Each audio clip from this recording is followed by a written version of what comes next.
Hello नमस्कार दोस्तों, स्वागत है आपका आपके अपने YouTube चैनल ओम गुरुकुल पर। और मैं अनिल बघेल आपका स्वागत करता हूं। तो देखिए, जो सीरीज शुरू करी थी नई जीएस में, अति महत्वपूर्ण प्रश्न है या इनको कह सकते हैं कतई जहर प्रश्न। आपने देखा होगा पिछला वीडियो, जबरदस्त प्रश्न थे 30 के लगभग, इसमें भी लगभग इसी तरीके से होंगे। अब जो नेक्स्ट वीडियो आएगा जिसमें आपको क्या देखने को मिलेगा, संपूर्ण जीएस से, यानी इसमें पॉलिटी भी होगा, मॉडर्न हिस्ट्री भी होगा, साइंस के भी कुछ प्रश्न होंगे और जो भी अच्छे प्रश्न होते हैं वो सब मिलने वाले नेक्स्ट जो आपको वीडियो मिलेगा उसमें। ठीक है कि नहीं, जिससे क्या है आपका पूरा रिवीजन चलता रहेगा बढ़िया तरीका से।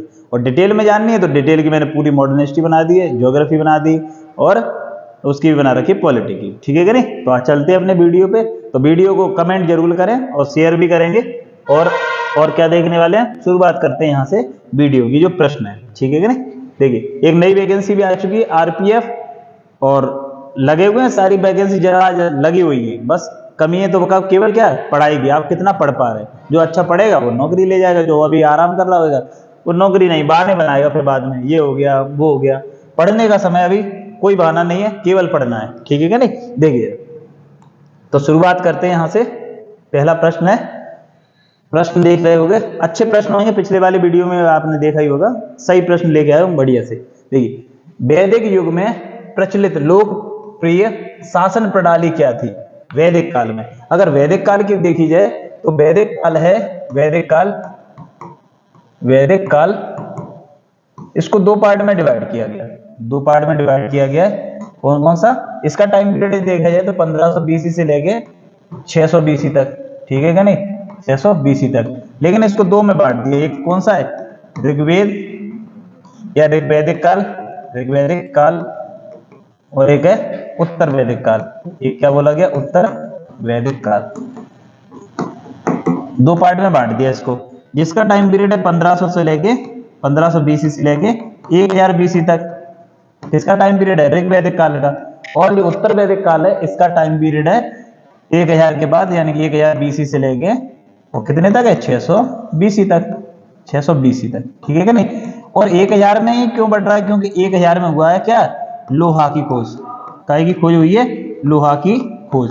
किसकी खोज हुई है, लोहा की खोज हुई है। ये ध्यान रखना, कहां पे, अतरंगी खेड़ा एटा है वहां पर, कौन सी जगह, एटा पड़ता है अतरंगी खेड़ा, वहां पे 1000 बीसी। उसके बाद सब चीजें बदल गई तो उन्होंने क्या किया, दो पार्ट में बांट दिया वैदिक काल में। अब उसी की पूछ रहा है कि शासन प्रणाली कैसी थी वैदिक काल में। दो, एक वेद है वो ऋग्वेद, वो इसमें लिखा गया, बाकी 3 वेद किसमें लिखे गए, उत्तर वैदिक काल। देखिए, तो शासन प्रणाली की बात की है तो कैसी है, वंश परंपरागत राजतंत्र। ये ध्यान रखना, कैसी होगी, वंश परंपरागत राजतंत्र। ये आया हुआ प्रश्न है, बीपीएससी ने पूछा इसको, तो आंसर क्या हो जाएगा इसका, डी ऑप्शन बिल्कुल करेक्ट हो जाएगा। ठीक है कि नहीं, अगला देखेंगे। और जो वंश होता था या समाज होता था वो या कैसा होता था, पितृसत्तात्मक था। ये ध्यान रखना, पापा की पॉपुलैरिटी ज्यादा थी। अगला देखेंगे, अगला प्रश्न है, किस वेद में सभा और समिति को प्रजापति की दो पुत्रियां कहा गया है। किस वेद में क्या है, सभा और समिति को प्रजापति की दो पुत्रियां कहा गया। सभा और समिति क्या है, जैसे लोकसभा और राज्यसभा होती है उसी तरीके से सभा और समिति को क्या है, प्रजापति की दो पुत्रियां कहा गया। तो किसमें कहा गया है, ये ध्यान रखना, अथर्ववेद में। किसमें कहा गया है, अथर्ववेद में। अब थोड़ा सा देखते हैं, सबसे पुराना वेद जो है वो कौन सा है, सबसे प्राचीन वेद वो कौन सा है, वो है आपका ऋग्वेद। ठीक है कि नहीं। और सामवेद में क्या है, भारतीय संगीत का जनक माना जाता है, भारतीय संगीत का जनक, संगीत का जनक कौन सा है, सामवेद, जिसमें क्या है, संगीत से संबंधित है। यजुर्वेद में यज्ञ और कर्मकांड के बारे में, यज्ञ और कर्मकांड, कर्मकांड। ठीक है क्या नहीं। और इसमें है पूरा सबसे पॉपुलर जो है अथर्ववेद, सबसे क्या है, सबसे नया है ये, सबसे नया। और इसमें पूछा जाए तो क्या है, सूत्र है, यानी श्लोक है। क्या दिए गए, श्लोक दिए, जैसे गायत्री मंत्र वगैरह पढ़े थे, मंत्र वगैरह, इसमें कौन से वाले में, ऋग्वेद में। अच्छा, सबसे नया है। और इसमें क्या है, ये सबसे पॉपुलर इसीलिए भी है क्योंकि इसमें क्या है, जादू टोना वशीकरण है, जादू टोना वशीकरण, ये सब किस में मिलेगा आपको, ये मिलेगा आपको अथर्ववेद में। ठीक है कि नहीं। अब जैसे शादी नहीं हो रही, लड़की नहीं पढ़ रही, तो सब कौन सा पढ़ना पड़ेगा भाई, अथर्ववेद पढ़ना। इसीलिए सबसे क्या है, पॉपुलर है, इसको बोला गया ब्रह्मवेद। इसके पढ़ने वाले क्या बोलते, ब्रह्मवेद भी बोलते हैं इसको, अथर्ववेद। ठीक है क्या नहीं, ये ध्यान रखें। तो ये एक दो में प्रश्न था क्या कंप्लीट हुआ, उसके बारे में कितनी सारी चीजें हमने जान ली। ठीक है क्या नहीं। तो दो पुत्रियां कौन किसको कहा गया सभा समिति के, किसमें, अथर्ववेद में। ठीक है क्या नहीं। अगला देखिए, अथर्वा ऋषि ने लिखा इसलिए नाम क्या है अथर्ववेद। अगला देखिए, सत्यमेव जयते जो है वो किससे लिया गया है। सत्यमेव जयते किससे लिया गया है, आदर्श वाक्य ये किसने लिया है, कहां से लिया गया है, तो मुंडको उपनिषद है वहां से लिया गया। कौन सा, ये लिया गया सत्यमेव जयते, यानी कि सत्य की ही विजय होती है, जीत होती है। ठीक है कि नहीं। कहां से लिया गया, इससे। कठोपनिषद कल देखा था, कौन सा प्रश्न था बताएंगे जरा, कल वाले में पढ़ाया था ये वाला कठोपनिषद। अगला देखेंगे, महावीर स्वामी का जन्म कहाँ हुआ था। तो महावीर स्वामी का जन्म कहाँ हुआ है, तो ये ध्यान रखेंगे कहाँ जन्म हुआ है, कुंडग्राम, वैशाली जो पड़ता है उसमें हुआ है, एग्जैक्ट जगह कुंडग्राम कहाँ पड़ता है, बिहार में, ये ध्यान रखना, बिहार में। और मृत्यु कहाँ हुई है इनकी, तो पावापुरी, वो भी बिहार में। ठीक है कि नहीं, ये ध्यान रखें। अगला देखेंगे, विक्रम संवत कब से प्रारंभ हुआ है, विक्रम संवत। तो विक्रम संवत की शुरुआत हुई है 57 बीसी से, 57 बीसी में शुरुआत हुई है किसकी, विक्रम संवत। और 78 एडी, ये क्या है, बीसी है, ये ध्यान रखना, बिफोर क्राइसिस है। एडी का मतलब आफ्टर डोमिनी, यानी ईस्वी जो चल रही है, इसमें शुरुआत हुई है शक संवत की, किसकी, शक संवत, शक संवत, संवत की शुरुआत है। और ये किसने करी थी, कनिष्क ने। कनिष्क जब गद्दी पे बैठा था 78 एडी में, तब उसने शुरुआत करी थी किसकी, शक संवत की। दोनों का अंतर भी कभी कभार पूछ लेता है, तो ये ध्यान रखना 57 बीसी है, इसका मतलब ये माइनस है, और ये प्लस कितने, 78, क्योंकि ये माइनस फिर पहले जीरो पे आई होगी, इसका मतलब ये 57 के बाद आई होगी कौन सी, 56, 56 के बाद 55, ऐसे करके जीरो पे फिर 78 आई होगी, इसलिए इनका अंतर पूछेगा तो ये ध्यान रखना, दोनों को जोड़ेंगे हम, कितना आएगा, 135 वर्ष आता है। ये ऐसे करके पूछा हुआ है, पीसीएस में प्रश्न पूछा गया कि शक संवत और विक्रम संवत में कितने सालों का अंतर है, तो आप लगाएंगे आंसर कितना, 135, दोनों को जोड़ के, क्योंकि ये बीसी का मतलब होता है माइनस में, क्या होता है, माइनस में। ठीक है क्या नहीं। अगला देखते हैं प्रश्न, अगला देखेंगे प्रश्न, अच्छा यही सिमिलर वाला, मैचिंग वाला है, इसको ऐसे करके कर लो। ठीक है कि सूची का क्या करना है, हमें मिलान करना है। देखते हैं जरा भाई क्या है मिलान। देखो ये कह रहा है गांधार कला, जूनागढ़ शिलालेख, मिलिंद पन्नो, तक्ष शिलालेख। तो ये क्या करने है, आपको मैचिंग करनी है। तो हमें ये पता है जो गांधार कला शैली है, इसका जो विकास हुआ है वो किसमें हुआ है, कुषाण वंश में हुआ है, या कुषाण काल में हुआ है। तो गांधार कला यानी ए का क्या हो जाएगा, थर्ड हो जाएगा। ए का थर्ड कौन से में आ रहा है, ए के ही में आ रहा है, सी ऑप्शन में, तो सी हो जाएगा यहीं से। और देख ले, मिलिंद पन्नो पता है, मिनांडर और मिलिंद जो है उसके बीच का है, मिलिंद पन्नो, तो ये भी कौन सा है, यानी कि सी का बनेगा फर्स्ट। देखो सी का फर्स्ट बनना है कि नहीं, बनना है, बिल्कुल है। तक्ष शिलालेख, तो तक्ष शिलालेख यानी कि डी का कौन सा बनना है, डी का बनना होगा दूसरा, पथिक वाला है, डी का दूसरा, ये भी बनना है। और एक कौन सा रह गया, जूनागढ़, कल ये पढ़ाई था, कौन सा है, रुद्रदामन का, यानी कि बी का बनना होगा चौथा, बी का कहाँ है, चौथा, ये भी क्या हो जाएगा, सी आंसर इसका क्या हो जाएगा, करेक्ट हो जाएगा। ठीक है क्या नहीं। ये वाले इसलिए मैं रखता हूं जानबूझ के, जिससे कि क्या है, आपके 4 प्रश्न कंप्लीट हो एक प्रश्न के साथ ही, और इनको हल करना भी मैंने बता दिया किस तरीका से हल कर रहे हैं। ठीक है क्या नहीं। अगला देखिए प्रश्न, निम्न में से किस गुप्त राजा का एक अन्य नाम देवगुप्त था, यानी कि देवगुप्त के नाम से भी जाना जाता था, तो उसका नाम क्या है, चंद्रगुप्त द्वितीय, इसका नाम क्या था, देवगुप्त भी था। क्या नाम था, देवगुप्त भी था। बात क्लियर है क्या नहीं, ये ध्यान रखना। और समुद्रगुप्त का, तो भारत का नेपोलियन, इसका नाम क्या था, भारत का नेपोलियन, नेपोलियन,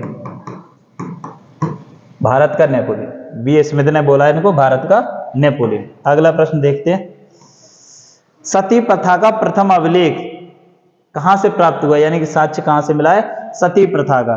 तो सती प्रथा के लिए क्या है, भानुगुप्त जो था गुप्त वंश में, उसका ही एक अभिलेख है, एरड अभिलेख। तो भानुगुप्त जो है, भानुगुप्त, भानुगुप्त के एरड अभिलेख से, एरड अभिलेख से क्या मिलती है, हमें जानकारी मिलती है, कहेगी सती प्रथा के प्रथम साक्ष्य मिलते हैं, ये ध्यान रखना।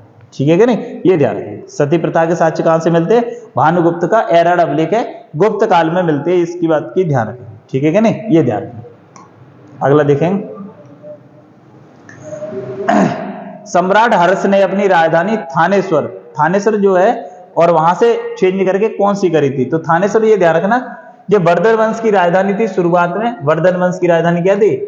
वर्धन वंश की राजधानी थी कौन सी? थानेश्वर। और ये थानेश्वर पड़ता कहां पर है? हरियाणा में पड़ता है, हरियाणा में। फिर उसके बाद क्या हुआ, उसकी सिस्टर थी, कन्नौज में भी आई थी, तो उसकी हत्या कर दी गई। राजश्री जिसका नाम था, उसके जीजा की, मतलब हर्षवर्धन के जीजा की हत्या कर दी गई थी। उसके बाद क्या था, उसने कन्नौज को अपने अधिकार में ले लिया था। किसने? हर्षवर्धन ने। तो उसने राजधानी फिर कौन सी बनाया?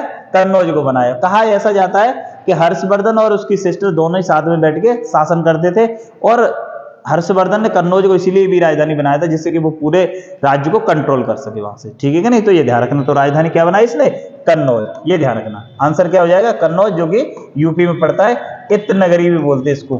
क्या बोलते हैं? इत्र नगरी भी बोलते हैं। किसको? कन्नौज को। या खुशबुओं का शहर, खुशबुओं का शहर, या खुशबू का शहर, शहर। और कौन सी नदी के किनारे? तो रामगंगा यहीं पर मिलती है, ये ध्यान रखना। रामगंगा मिलती है किसमें? गंगा नदी में मिलती है। कहां पर? कन्नौज में। ठीक है कि नहीं? एक कन्नौज का शासक भी पड़ा होगा, कौन सा? जयचंद, जो हमें देखने को मिलता है कहां से? कन्नौज से। कन्नौज का प्राचीन नाम देखा जाए तो कान्यकुब्ज। किसका नाम है? कान्यकुब्ज। किसका ही नाम है? कन्नौज का ही नाम क्या है? कान्यकुब्ज। कान्यकुब्ज इसका प्राचीन नाम, प्राचीन नाम। इतनी सब चीजें होगी किससे संबंधित? कन्नौज से। और प्रयाग में जो मेला है या कुंभ की शुरुआत कह सकते हो, वो भी किसने करी है? हर्षवर्धन ने करी है। कहां पे? प्रयाग में। ठीक है कि नहीं? ये ध्यान रखिए। अगला देखेंगे प्रश्न। अच्छा प्रश्न है ये वाला भी, देखेंगे जरा। आदि शंकराचार्य द्वारा स्थापित 4 मठ कहां स्थित है? तो कौन कौन से? तो देखिए 4 मठ है। देखिए प्रयाग है नहीं है, कांची है नहीं है, वाराणसी है नहीं है, एक ऑप्शन बचा। तो क्या बचा? एक ऑप्शन सी बचा। देखो जरा, तो जोशीमठ जो है, जोशीमठ ये कहां पड़ता है? ये पड़ता है आपका कहां पर? जोशीमठ ये पड़ेगा आपके उत्तराखंड में। कहां पर पड़ेगा? उत्तराखंड में जोशीमठ। ये ध्यान रखें। जोशीमठ कहां पर है? तो ऐसे लिख दे रहा हूं, उत्तराखंड में कौन सा है? जोशीमठ। जोशीमठ। और जो द्वारका है ये कहां पड़ेगी? तो गुजरात, यानी कि गुजरात वाले क्षेत्र में पड़ती है। कौन सी? द्वारका। और जो पुरी है, यानी कि ये कहां पड़ेगी? पुरी पड़ती है आपकी, ये पड़ेगी जगन्नाथ, यानी कि उड़ीसा में चलती है। पुरी, भुवनेश्वर वाला क्षेत्र पुरी, पुरी में लिख देना, या ऐसे लिख दे रहा हूं उड़ीसा। उड़ीसा, उड़ीसा में कौन सा है? पुरी वाला है, पुरी। और कौन सा? जगन्नाथपुरी वाला। ठीक है नहीं? रथ यात्रा भी निकलती है पुरी में, ये ध्यान रखना। और लास्ट है, ये है आपका कौन सा? रामेश्वरम। रामेश्वरम, या कह सकते हो रामेश्वरम, या फिर क्या कह सकते हो? तमिलनाडु। तो तमिलनाडु में कौन सा वाला? ये लास्ट वाला, श्रृंगेरी मठ। श्रृंगेरी मठ।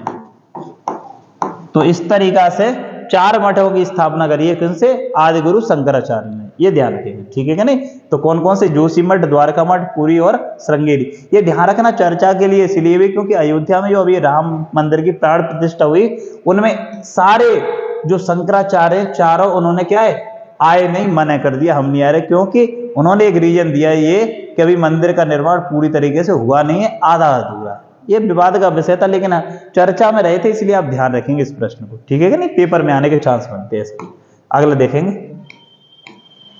अगला प्रश्न है, अगला देखिए। अगले वाला जो सीरीज होगी ना, अगली वाली, तो उसमें आपको देखने मिलेगा संपूर्ण जीएस, तो और ज्यादा मजा आएगा। अभी मैं एंशिएंट पे फोकस नहीं कर रहा था, लेकिन तो आप लोगों ने सुझाव दिया कि नहीं पूरी हिस्ट्री का भी, वो पूरी जीएस का ले गया, तो वो वाला चलेगा। आप कमेंट करके बता भी दिया करो कि ये चीज चाहिए, तो वो वाली हम ऐड कर देंगे उसमें। देखिए जरा, और लास्ट तक देखे करो वीडियो, ये अच्छी वीडियो है। नर्मदा नदी पर सम्राट हर्ष के दक्षिणावर्ती अग्रगमन को रोका था, यानी कि किसने हर्षवर्धन के दक्षिण विजय को रोका था, या दक्षिण में जाने से रोक दिया था? तो एक शासक था जिसका नाम क्या है? पुलकेशन द्वितीय। पुलकेशन द्वितीय चालुक्य वंश का है। चालुक्य वंश, चालुक्य वंश के पुलकेशन द्वितीय ने रोक दिया। और इसकी जानकारी मिलती है ऐहोल अभिलेख। ऐहोल अभिलेख, ये पुलकेशन द्वितीय का, ये ऐहोल अभिलेख, इससे जानकारी मिल रही है किसकी? के हर्ष को रोक दिया था किसने? पुलकेशन द्वितीय ने। कहां पर? दक्षिण में विजय प्राप्त करने से। तो ठीक है, आंसर क्या हो जाएगा? पुलकेशन द्वितीय। अगला देखेंगे, योग दर्शन के प्रतिपादक। तो योग दर्शन के प्रतिपादक कल भी देखा था, इनका एक प्रश्न था, तो वो कौन है? पतंजलि है। किसके दरबार में? तो ये ध्यान रखना, पुष्यमित्र शुंग के दरबार में। पुष्यमित्र शुंग के दरबार में। किसके में? पुष्यमित्र शुंग के दरबार में, ये ध्यान रखना। ठीक है कि नहीं? आंसर हो जाए। शंकराचार्य के बारे में भी पढ़ चुके, 4 मठों की स्थापना करी। अगला देखेंगे,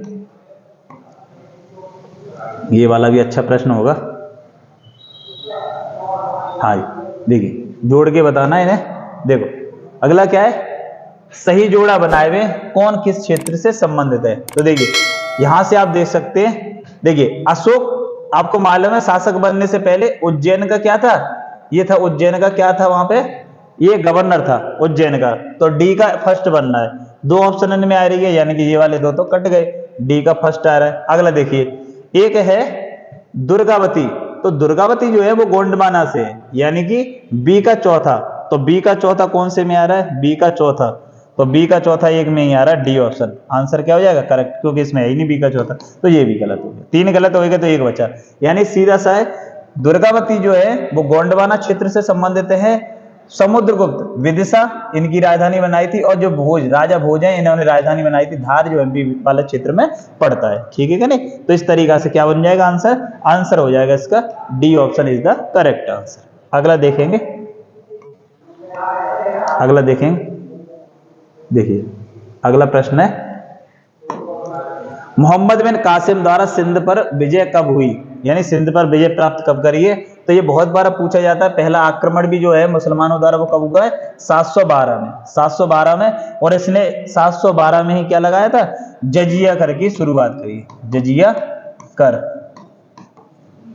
की शुरुआत, या जजिया कर शुरू किया किसने किया है? तो ये ध्यान रखना, मोहम्मद बिन कासिम ने शुरुआत करी है। ठीक है क्या नहीं? ये ध्यान रखना, पश्चिमी भारत पे क्या किया था इसने? सिंध वाला क्षेत्र उस पर आक्रमण किया और विजय प्राप्त करी। पहला आक्रमणकारी मुस्लिमों में देखा जाए तो भारत में जजिया कर की शुरुआत। फिर ब्राह्मणों से भी जजिया कर लिया था, वो कौन था? FST। औरंगजेब ने, वो अकबर ने आगे क्या कर दिया था? समाप्त कर दिया था। अगला देखते हैं प्रश्न, मोहम्मद बिन तुगलक अपनी राजधानी दिल्ली से कहां ले गया? तो देवगिरी कह सकते हैं या दौलताबाद। कहां ले गया? दौलताबाद। तो आंसर क्या हो जाएगा इसका? दौलताबाद। ठीक है कि नहीं? ये ध्यान रखें, दौलताबाद ले गया कौन? मोहम्मद बिन तुगलक, या कह सकते हो MBT। ठीक है कि नहीं? ये 4 इसकी नीतियां थी जो चारों ही फेल हुई थी। राजधानी परिवर्तन किया था, सांकेतिक मुद्रा का प्रचलन किया, और जो पहाड़ी क्षेत्र था उस पर आक्रमण किया था। चारों की चारों क्या रही थी? असफल रही थी। ठीक है कि नहीं? द्वाब में कर वृद्धि भी करी थी, वो भी सब असफल रही। अगला देखेंगे, इसलिए असफलताओं का बादशाह कहा जाता है या स्वप्नशील कहा जाता है किसे? मोहम्मद बिन तुगलक को। मोहम्मद गौरी को सबसे पहले किसने पराजित किया था? मोहम्मद गौरी को सबसे पहले किसने पराजित किया है? ये ध्यान रखना। तो पृथ्वीराज चौहान से तो बाद में बहुत लड़ा है, ये लड़ा था मूलराज फर्स्ट से। मूलराज फर्स्ट से लड़ा था ये 1178 में। गुजरात वाले क्षेत्र में पड़ता है, ये ध्यान रखना। मूलराज था, गुजरात वाले क्षेत्र में था, और नायिका देवी इसकी मम्मी है। उनके सहयोग से इन्होंने क्या कर दिया? मोहम्मद गौरी को पराजित कर दिया। बात क्लियर है कि नहीं? ये ध्यान रखना। और जयचंद वगैरह से तो ये चंदावर का युद्ध लड़ा है गौरी। चंदावर का युद्ध है जिसमें गौरी जीतता है। चंदावर का युद्ध 1194 में, और इसमें क्या होता है? गौरी जीता, जयचंद की क्या होगी? हार होगी। और पृथ्वीराज द्वितीय से तो कोई लड़ा नहीं, पृथ्वीराज चौहान से लड़ा है, जिनको तृतीय भी बोलते, पृथ्वीराज तृतीय। इनसे लड़ा था तराइन का फर्स्ट और द्वितीय। तराइन का प्रथम युद्ध और तराइन का द्वितीय। प्रथम 1191 में हुआ है, और दूसरा वाला जो है, दूसरा वाला वो हुआ है 1192 में। ठीक है क्या नहीं? पहला वाला जीता था पृथ्वीराज चौहान, और सेकंड वाला कौन जीतेगा था? गौरी। और इसके साथ ही जो राजपूत वंश उसका क्या हो गया? खात्मा हो गया, समाप्त हो गया। ठीक है क्या नहीं? अगला प्रश्न देखते हैं। अगला प्रश्न है, टोपरा तथा मेरठ से 2 अशोक स्तंभ लेख दिल्ली कौन लेके आया था? कौन सा शासक था? बहुत ही इंपोर्टेंट प्रश्न है, बहुत बार आ चुका है, ये ध्यान रखना। ठीक है कि नहीं? तो ये लेके आया था कौन? FST बोलते हैं इसको, फिरोज शाह तुगलक। दिल्ली सल्तनत का अकबर बोलते हैं इसको, एक अन्य नाम भी है दिल्ली सल्तनत का अकबर,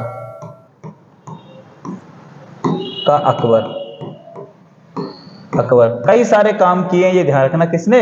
फिरोज शाह तुगलक ने। जैसे पूछा जाए सबसे अधिक नगर किसने बसाए, तो फिरोज शाह तुगलक ने। सबसे अधिक बाग बगीचे ये किसने बसाए, ये भी किसने बसाए? फिरोज शाह तुगलक। सबसे अधिक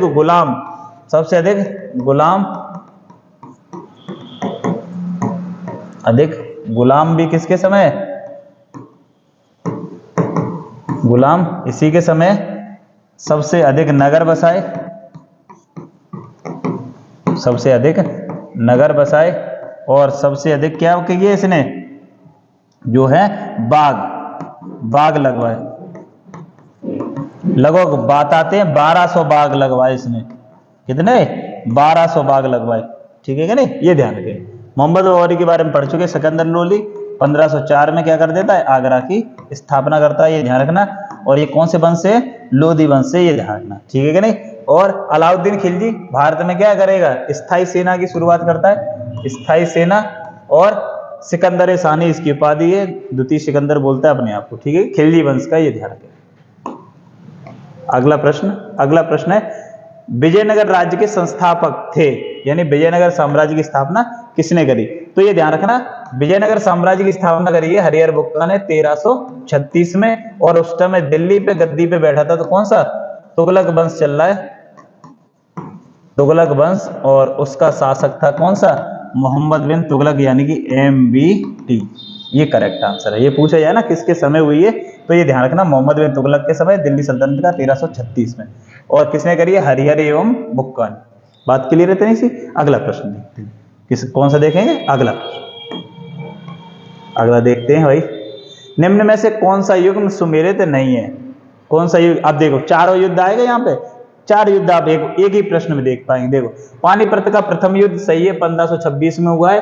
और ये किसके बीच में? बाबर और वर्सेस इब्राहिम लोदी। कौन है? इब्राहिम लोदी दिल्ली सल्तनत का शासक था। और जीत किसकी हुई? बाबर की। अगला है खानवा का युद्ध। तो ये बाबर तो है ही है, बाबर ने च्यवनप्राश खा लिया था, इसलिए हारेगा नहीं, चारों युद्ध जीतेगा। बाबर वर्सेस किसके बीच है? राणा सांगा, राजपूत शासक है राणा सांगा। मीरा का नाम सुना है? उनके ही ससुर थे। बाबर जीता, राणा सांगा हार गए। और फिर के उसके बाद क्या हुआ? चंदेरी। तो चंदेरी का युद्ध है, ये गलत है, इसमें गलती तो छाटना, सुमेलित नहीं है, तो यही वाला गलत है। चंदेरी का युद्ध हुआ है, वो हुआ है 1528 में। चंदेरी का हुआ 1528 में। बाबर वर्सेस जो राणा सांगा, इनका वो था एक सूबेदार, जिसको कह सकते हैं बाबर वर्सेस मेदिनी राय। ये ध्यान रखना, ये कहां था? बुंदेलखंड वाले क्षेत्र में। कौन से क्षेत्र में पड़ रहा है? बुंदेलखंड वाला क्षेत्र। ये भी राजपूत था, ये ध्यान रखना। बाबर ने पहली बार जो जिहाद का नारा दिया, वो किसके बीच में दिया? इसी वाले युद्ध में, यानी कि खानवा के युद्ध में दिया। कौन सा? जिहाद का नारा दिया भाई, नारा दे दिया जिहाद होता है धर्म की रक्षा के लिए लड़ा गया युद्ध। ठीक है कि नहीं? और घाघरा का तो 29 में है, ये सही है। और ये किस किस के बीच में? तो ये ध्यान रखना, बाबर तो है ये साथ में, ये वाला युद्ध है, बाबर तो है ये, बाबर आजम भाई, बाबर वर्सेस कौन सा है? ये लड़ रहा है अफगानों से, अफगान। ठीक है कि नहीं? और इसमें भी कौन जीतेगा? बाबर। चारों युद्ध कौन जीतेगा? बाबर। मैंने बताया च्यवनप्राश खा लिया था उसने। चारों युद्ध कौन जीत जाएगा? बाबर जीत जाएगा, ये ध्यान रखना। और 1530 जो लिखा है, वो 1530 में मृत्यु हो जाती किसकी? बाबर की क्या होगी? बाबर की मृत्यु हो गई। और मृत्यु के बाद पहले तो इसको कहां दफनाया गया? आगरा में। फिर इसने अपनी एक लिखी थी आत्मकथा, तुझके बाबरी। में बोला था, यानी कि भैया हमें मर जाए तो मैं काबुल ले जाएगी। फिर उसके बाद इसको कहां ले गए? काबुल ले गए। ठीक है कि नहीं? इस तरीका से अगर पूछा जाए बाबर का मकबरा कहां है, तो वो होगा काबुल में। इतना पूरा पोस्टमार्टम कर दिया प्रश्न का एक। ठीक है, कितने सारे प्रश्न पढ़ लिए एक ही प्रश्न। तो इसी तरीका से मैंने सेट करे क्वेश्चन, आप पूरा देखेंगे तो फायदा जरूर मिलेगा, ये ध्यान रखना। अगला प्रश्न है, गोलकुंडा को वर्तमान में क्या कहते हैं? जैसे कुछ प्रश्न है वो सीधे सीधे करने हैं, और कुछ मैं डिटेल से बता रहा हूं। ठीक है कि नहीं? अगला देख, तो क्या है, गोलकुंडा को वर्तमान में किस नाम से जानते हैं, तो हैदराबाद। करंट में क्वेश्चन पढ़ा भी होगा, लिविंग इंडेक्स है उसमें फर्स्ट नंबर पे कौन सा है, हैदराबाद, ये ध्यान रखना। तेलंगाना की राजधानी वर्तमान, तेलंगाना की क्या है राजधानी है, तेलंगाना की वर्तमान राजधानी है कौन सी, हैदराबाद। ठीक है नहीं। अगला देख, अगला प्रश्न है कि सुल्तान ने फलों की गुणवत्ता सुधारने के लिए उपाय किया। अभी बताया था, फिरोज शाह तुगलक वाले में मैंने बताया भी था, सबसे अधिक बाग लगवाए किसने, फिरोज शाह तुगलक ने। और सबसे अधिक जो विद्रोह हुए हैं, विद्रोह इसके समय हुए, इसलिए तुमने देखा होगा बहमनी बनेगा साम्राज्य, और कौन सा बनेगा, ये अभी बताया था विजयनगर साम्राज्य, ये सब किसके समय बनेगा, तुगलक के समय, क्योंकि नीतियां ऐसी लागू कर रहा था, इसलिए सबसे अधिक विद्रोह हुए। आगरा की स्थापना कौन करेगा, सिकंदर लोदी करेगा, और हुमायूं को हराएगा शेरशाह सूरी, ये ध्यान रखना। चौसा का युद्ध लड़ता है उसके बाद। अगला देखेंगे, पुराणों का अध्ययन करने वाला प्रथम मुसलमान कौन था, तो ये कौन था, ये भाई था, नाम है इसका अल-बरूनी। कौन था, अल-बरूनी, इसका आंसर हो जाएगा। बहुत बार पूछा ये आंसर, ये ध्यान, क्वेश्चन ये बहुत बार पूछा जा चुका है, अल-बरूनी। ठीक है कि नहीं। अगला देखो, ये प्रश्न अच्छा है, मैचिंग के लिए है। देखो, सुमेलित करना है आपने, सुमेलित कीजिए। ये जानबूझ के प्रश्न रखे गए जिससे आपका क्या है, दिमाग विकसित हो, आगे अच्छी तैयारी के लिए आप क्या हो, प्रिपेयर रहें। देखिए, अर्थशास्त्र हमें पता है चाणक्य की है, तो सबसे पहला तो जाइए सी का चौथा, एक में ए ऑप्शन करेक्ट, खत्म कहानी। अर्थशास्त्र किसकी है, चाणक्य की। कलैड़ की है राज तड़ंगड़ी, यानी कि डी का दूसरा है। सी का चौथा यानी कि क्या है, सी का चौथा तो देख ही लिया हमने। वात्स्यायन तो कामसूत्र है, वात्स्यायन की कौन सी है, कामसूत्र, और पाणिनि की कौन सी है, अष्टाध्यायी। तो इस तरीका से कौन सा ऑप्शन सही हो जाएगा, पहला वाला। देखते ही अब तो मजा आने लगा हुआ इस तरीका के, पहले डर लगता तो कैसे मैच करेंगे, लेकिन तरीका जब पता हो तो आप आराम से कर पाएंगे। ठीक है कि नहीं। देखिए, अगला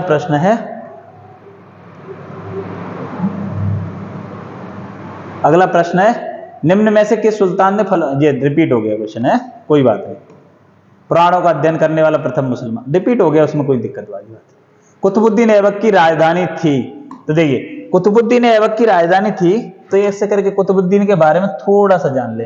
कुतुबुद्दीन ऐबक जो है वो क्या था, गौरी का गुलाम था, गौरी का गुलाम था। कौन, कुतुबुद्दीन ऐबक क्या था भाई, गुलाम था। अब ऐबक ने क्या किया, एक चीज की स्थापना करी जिसका नाम है दिल्ली सल्तनत, इसी को कह सकते हैं आप। इसमें एक वंश बनाया जिसका नाम था गुलाम वंश, क्योंकि वो गुलाम था इसलिए इसने क्या करी, एक स्थापना करी किसकी, गुलाम वंश। और जो गुलाम वंश की पहली राजधानी थी, पहली राजधानी वो क्या रही थी, राजधानी वो थी लाहौर। कौन सी थी, लाहौर।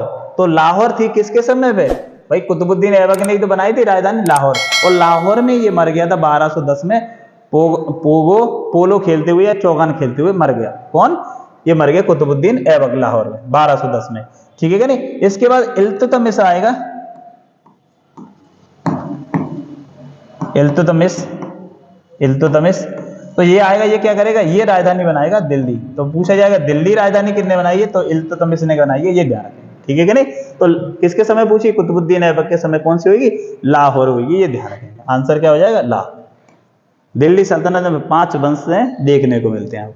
अगला देखेंगे, तमिल ग्रंथों में किसे लघुवेद की संज्ञा दी गई है, लघुवेद की संज्ञा दी गई है किसे, कुरल को क्या है, लघुवेद की संज्ञा दी गई है। बार बार प्रश्न आया हुआ पीसीएस वगैरह में। ठीक है कि नहीं। तो पीसीएस में ज्यादातर रिपीट होते वो आने लगते हैं स्टेट एग्जामों में, इसलिए याद रखें क्या किसे बोला गया, कुरल को, लघुवेद। अगला देखेंगे प्रश्न, अगला बढ़िया सा फिर से मैचिंग वाले करने में अच्छा लगने लगा। देखिए रहा, मैचिंग वाला है, इधर देखते सूची फर्स्ट को सेकंड से मिलाना है हमें। देखिए रहा, अमीर खुसरो किसके दरबार में थे, तो अमीर खुसरो है अलाउद्दीन खिलजी के दरबार में, यानी ए का चौथा दोनों में आ रहा है, ये तो कट गए। अगला देखिए, कालिदास हमें पता है चंद्रगुप्त द्वितीय के दरबार में, तो ये इसको विक्रमादित्य बोलते हैं, यानी कि बी का फर्स्ट जीरा, बी ऑप्शन सही हो गया, खत्म कहानी। कौन सा हो गया, बी ऑप्शन करेक्ट। तो ये पहले जो डर लगता था जिन चीजों से, उनको क्या बड़ी आसानी से करे। अब देखो हर्षेड जो है वो समुद्रगुप्त के दरबार में, और बाणभट्ट जो है वो हर्षवर्धन के दरबार में। कादंबरी की रचना करी है किसने? बाणभट्ट ने। किसने रचना करी है? बाणभट्ट ने करी है। अगला देखेंगे प्रश्न जी। अगला प्रश्न है, शक विजेता किसे माना जाता है? शक विजेता किसे माना जाता है? तो ये ध्यान रखेंगे, चंद्रगुप्त द्वितीय को। चंद्रगुप्त द्वितीय को क्या माना जाता है? शक विजेता। ये ध्यान रखना, शक विजेता किसे माना जाता है? चंद्रगुप्त द्वितीय को। तो देखिए ये इसने उपाधि धारण करी महाराजाधिराज। महाराजाधिराज की उपाधि धारण करने वाला पहला भारतीय शासक कौन है? चंद्रगुप्त फर्स्ट। ये ध्यान रखना। और गुप्त वंश की स्थापना किसने करी है? तो वो लिख करी है किसने? श्रीगुप्त ने। और श्रीगुप्त के बाद था कौन? घटोत्कच। घटोत्कच, घटोत्कच, ठीक है कि नहीं? घटोत्कच के बाद समुद्रगुप्त, चंद्रगुप्त फर्स्ट, उसके बाद समुद्रगुप्त, समुद्रगुप्त के बाद कौन है? वो है चंद्रगुप्त द्वितीय, कुमारगुप्त, फिर स्कंदगुप्त। इस तरीका से एक क्रम है, ठीक है कि नहीं? अगला देखेंगे प्रश्न। अगला प्रश्न है, देवगुप्त वाला कर चुके हैं शायद हम लोग, तो क्या नाम था उसका? चंद्रगुप्त द्वितीय का ही नाम क्या था? देवगुप्त। क्या नाम था? चंद्रगुप्त द्वितीय का ही नाम था। अगला प्रश्न है, लास्ट प्रश्न होगा शायद इसमें जी। अगला देखिए, लास्ट प्रश्न है, जो गुप्त सम्मत है इसकी स्थापना किसने करी थी? तो गुप्त सम्मत है ये चलाया था किसने? चंद्रगुप्त फर्स्ट ने। और एक उपाधि धारण करी थी, अभी बताया था मैंने, किसकी? महाराजाधिराज की। और श्रीगुप्त ये संस्थापक है गुप्त वंश का, संस्थापक, ये बता चुके हैं, संस्थापक है। और चंद्रगुप्त द्वितीय को ही बोलते हैं क्या? विक्रमादित्य। विक्रमादित्य 14 विक्रमादित्य हुए हैं पूरे भारत में, देखा जाएगा आप। और ये सेकंड नंबर पे गद्दी बैठा था। तो ये था क्या, कुछ क्वेश्चन थे, इंपोर्टेंट क्वेश्चन हम लोगों ने क्या कंप्लीट करे। लेकिन नेक्स्ट वीडियो जो मिलेगा आपको बहुत ही जबरदस्त मिलेगा, जिसमें पूरी जीएस से संबंधित प्रश्न मिलेंगे। ऐसे करके आप क्या साथ बने रहिए, कमेंट वगैरह करिए, जोश बना रहे, तो बहुत जबरदस्त वीडियो मिलने वाली है। जीएस का एकदम शेर बना देंगे, जादूगर, चुटकी बजाते आंसर। देख रहे हो बड़े बड़े क्वेश्चन कैसे आप चुटकियों में हल करते जा रहे, ऐसे करके, ठीक है कि नहीं? तो मिलते हैं नेक्स्ट वीडियो में। जय हिंद, जय भारत।